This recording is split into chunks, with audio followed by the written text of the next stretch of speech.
Good morning, everyone. Today, I want to talk about something incredibly personal, something that shaped not just my career, but my soul. I'm here to share 3 rules that changed my life.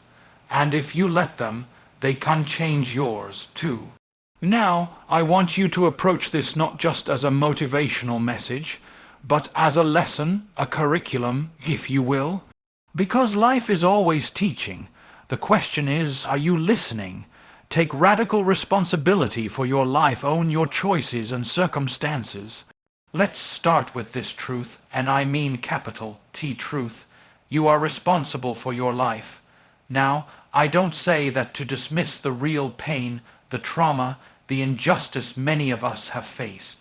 I say it because ownership is where your power lies. The moment you begin to see yourself not as a product of what happened to you, but as the author of what happens next, your entire narrative begins to shift. That's not just a motivational soundbite, it's psychological liberation.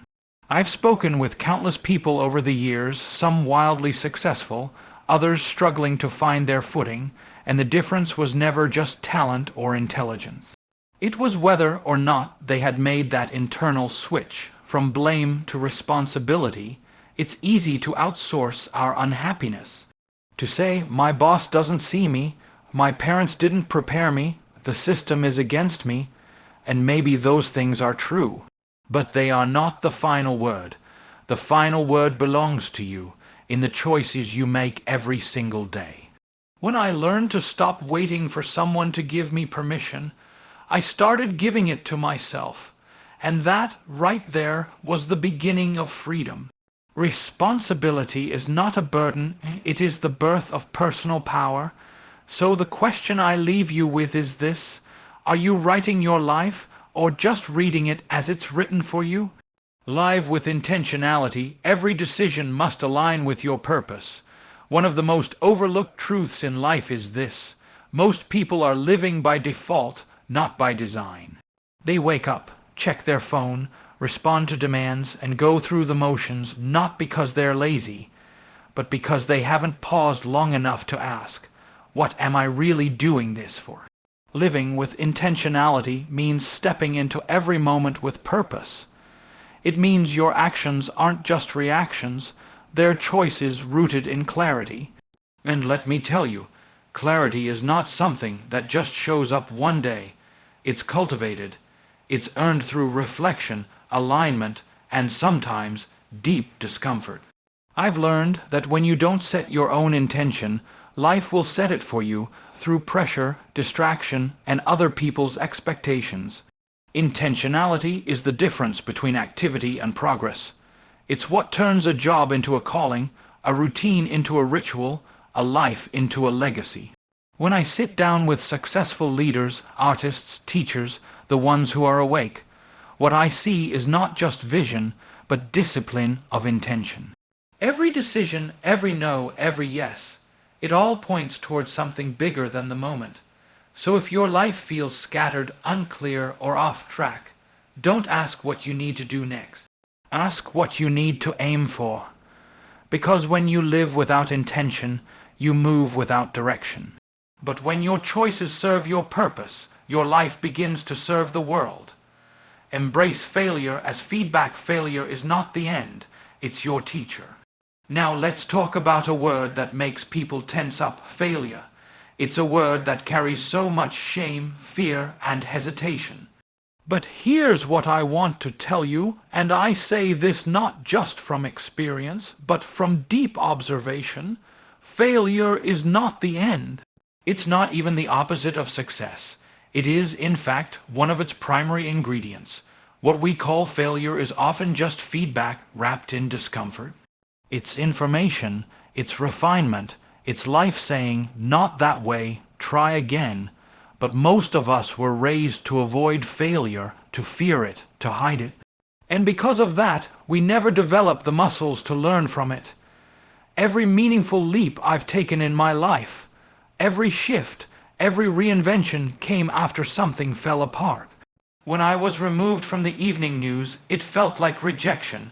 But looking back, I know it was redirection. That so-called failure made space for the thing I was born to do. You see, if your self-worth is attached to success alone, then failure will feel like identity collapse. But when you see failure as part of your education, you realize it's not who you are, it's how you grow. So the next time you fall short, don't shrink, lean in, ask, what is this here to teach me? Because the truth is, failure doesn't diminish you, it defines what you're ready to rise from. Guard your circle, surround yourself with those who reflect your values and vision. One of the most transformative realizations I've had in life is this: who you surround yourself with is who you become. We often talk about personal growth as an internal journey. And yes, it is, but your environment, especially the people in it, either expands you or quietly erodes you. Psychologically, we are wired for connection. Mirror neurons in the brain make us subconsciously imitate the emotions, values, and behaviors of the people around us. So if you're surrounded by people who complain, play small, or settle for less over time, you will too, even if you started out with a fire in your soul.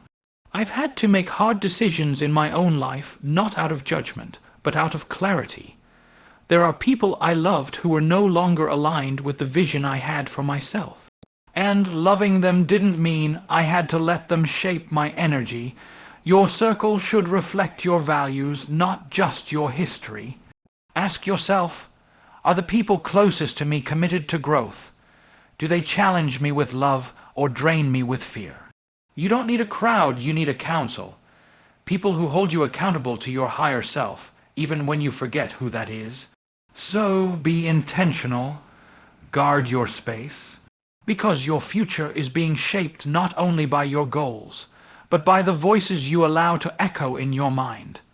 Invest in self. Knowledge, know who you are before chasing what you want.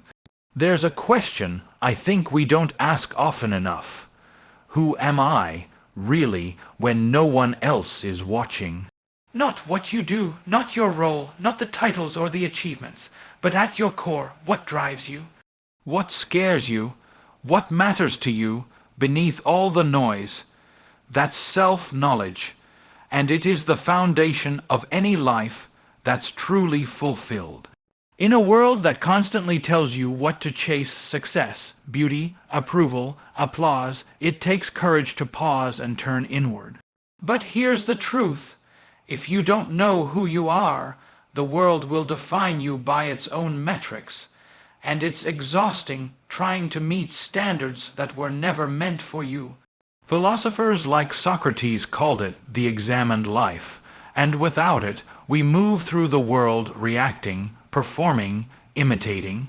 But the moment you begin to ask, what is my truth? What are my values? You stop living on autopilot and start living with direction. In my own journey, the deeper I understood myself, my fears, my wounds, my desires, the more power I had to choose my path rather than follow someone else's. So I challenge you to study yourself the way you would a subject you want to master. Because self-awareness isn't self-indulgence. It's the compass that keeps you aligned when everything around you is trying to pull you off course. Clarity begins within. If you don't know yourself, you'll keep chasing versions of someone you're not. Gratitude is power. Gratitude reframes your reality and leads to fulfillment. If there's one habit that has reshaped how I experience life, it's gratitude, not as a vague feeling, but as a disciplined practice of perception. See, we tend to think of gratitude as something that comes after good things happen. You get the job, the relationship, the recognition, and then you say thank you. But what I've learned is that real power comes when you learn to say thank you before the outcome, before the clarity, even in the middle of uncertainty. Psychologically, gratitude shifts your focus from scarcity to abundance. It rewires your attention. Suddenly, you're not just noticing what's missing, you're recognizing what's present. And that shift in awareness doesn't just change your mood. It changes your mind. Research shows that practicing gratitude literally alters neural pathways. It strengthens resilience, deepens empathy, and expands your capacity for joy, not because life gets easier, but because you become more awake to it. Gratitude doesn't make you passive, it makes you powerful. Because when you can stand in the middle of the storm and still name something to be thankful for, you are no longer controlled by your circumstances. You are grounded in perspective, so don't wait for life to be perfect to be grateful. Practice it now, in the mess, in the quiet, in the in-between.